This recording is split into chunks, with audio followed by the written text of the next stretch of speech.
Sejam bem-vindos a mais um vídeo no meu canal e eu vou te explicar quais são esses 10 repertórios que você pode colocar na sua redação.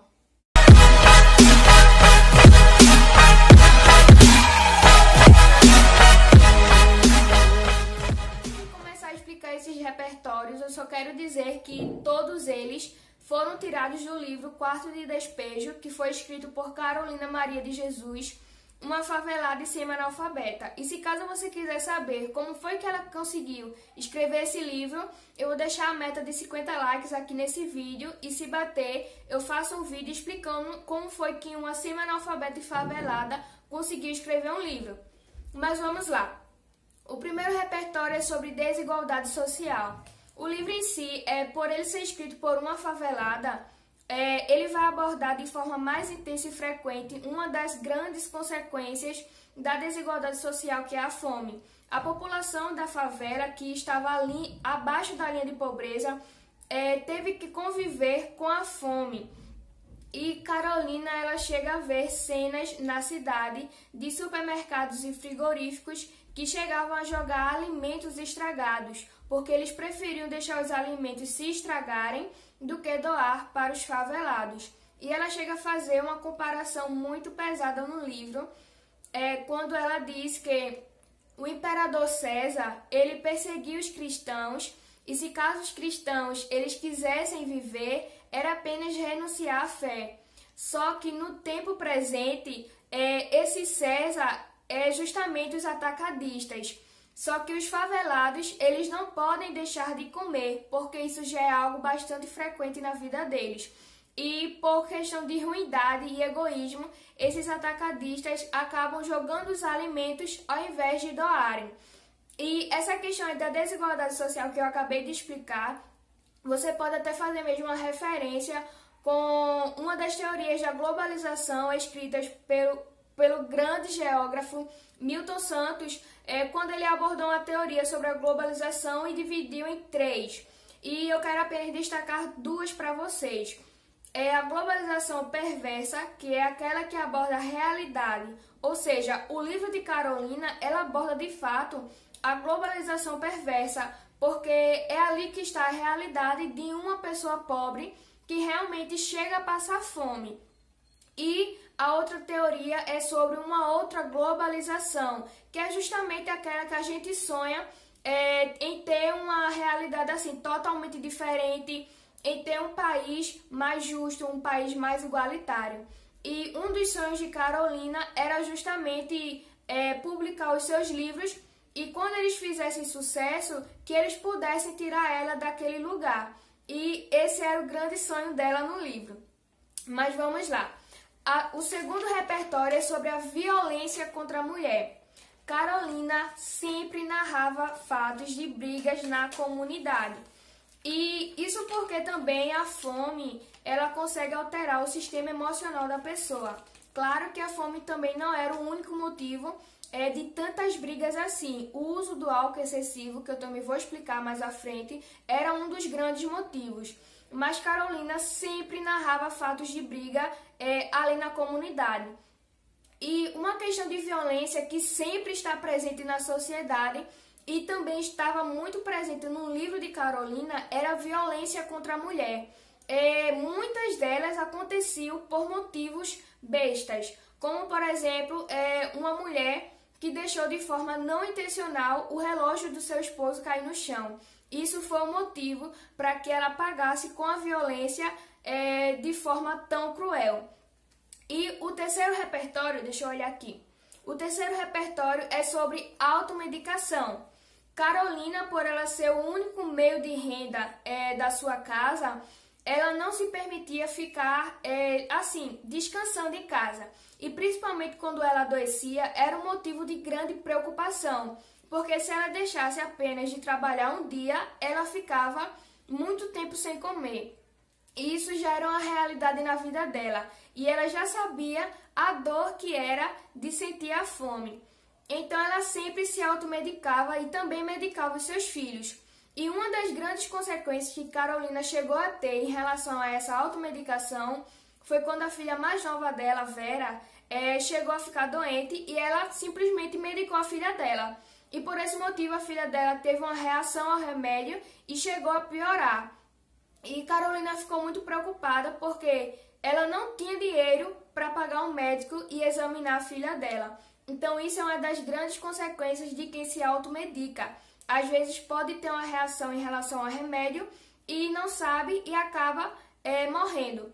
E se você não souber como introduzir uma redação com o seu repertório, eu vou deixar aqui no card em cima, não sei qual é o lado, mas eu vou deixar no card aqui em cima o vídeo que pode te ajudar a começar a escrever a sua introdução com o repertório.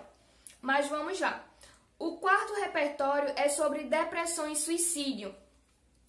Durante o livro inteiro, o fato que deixa as pessoas se sentirem tristes e insatisfeitas com a vida é a fome, porque, como eu já falei, a fome era um dos grandes problemas sociais que eles sentiam diariamente.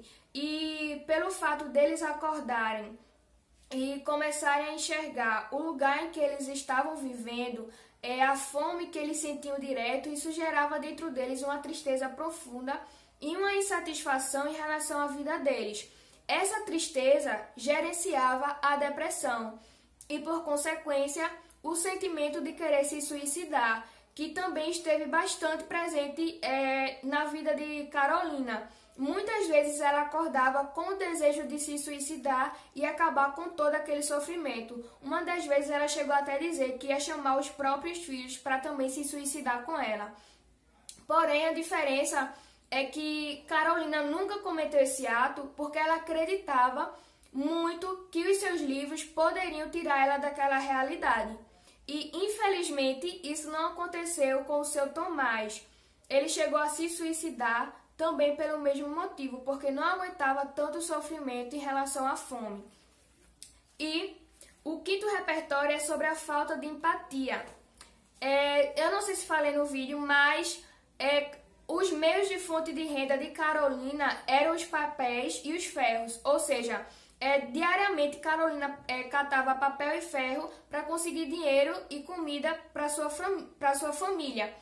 E só que um dia, quando Carolina foi catar papel e o ferro, os lixeiros começaram a também catar os papéis e os ferros. E ela começa a sentir um sentimento de ingratidão em relação àquilo, porque ela viu que de fato era apenas egoísmo e a falta de empatia presente ali naquele momento por meio dos lixeiros. E o sexto repertório é sobre poluição. Carolina, sempre que acordava cedo, basicamente às 4h30, 5 horas da manhã, ao invés de ela ver o céu azul, ela viu o céu cinza. E isso era consequência da poluição gerada pelas fábricas que tinham ali perto. E outro fato também que relata a poluição no livro de Carolina era quando os supermercados jogavam os alimentos estragados nos rios. O sétimo repertório é sobre o uso de álcool excessivo. Era muito comum que Carolina narrasse no livro que tinha pessoas bêbadas ali na comunidade. Isso acontecia muitas das vezes porque as pessoas queriam esquecer a realidade em que elas estavam vivendo. E o que acabava também, de forma consequente, gerando conflitos de convívio social, conflitos entre família, conflitos entre amigos, a maioria deles por motivos totalmente assim, sem nexo, entendeu?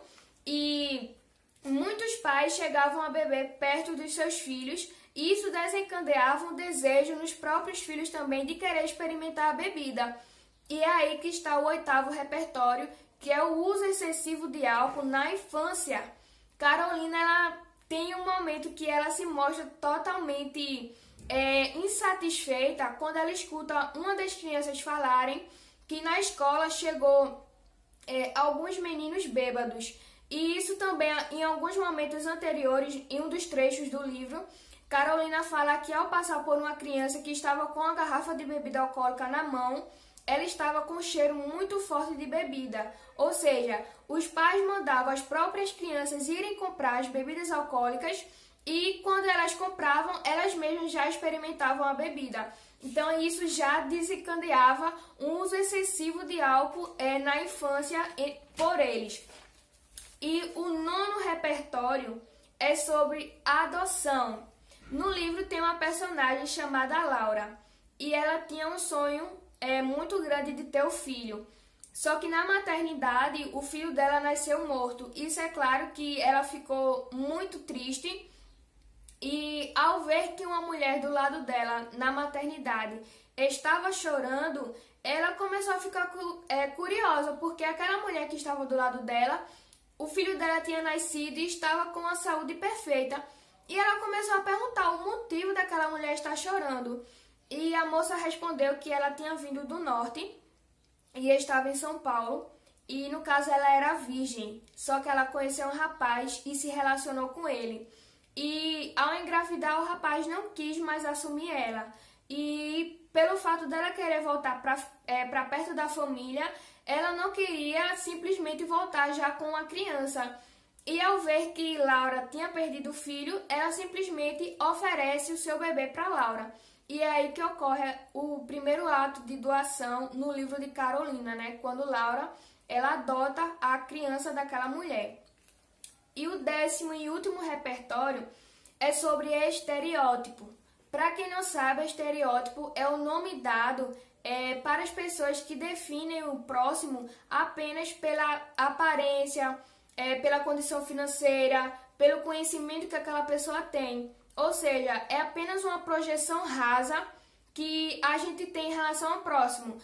Eu não te conheço, mas eu estou vendo pela primeira vez, não sei nada em relação a você, e já começa a dizer o que eu penso de você, o que eu achei de você. Então isso é questão de estereótipo, quando a gente faz apenas uma projeção rasa em relação à aparência do próximo. E foi justamente isso que aconteceu com Carolina. Em um certo dia, quando ela trabalhou muito e conseguiu uma renda para sua família, ela foi até o frigorífico comprar carne. E pelo fato de Carolina estar mal vestida, estar com um forte odor, a atendente do frigorífico simplesmente falou que no frigorífico não tinha carne. E Carolina sabia muito bem o motivo de tudo aquilo estar acontecendo, que era simplesmente pelas roupas dela. Só que ela estava com dinheiro, né? E logo após Carolina entrou um rapaz e ele foi super bem atendido pela moça, comprou carne. Então a gente vê que o estereótipo ele causa o preconceito em relação ao próximo. Esse foi o vídeo de hoje, espero muito ter te ajudado. E se você gostou do vídeo, não esquece de deixar o teu like e me ajudar a divulgar o canal. Também não se esquece de se inscrever e ativar o sininho para receber as notificações do vídeo. Até o próximo!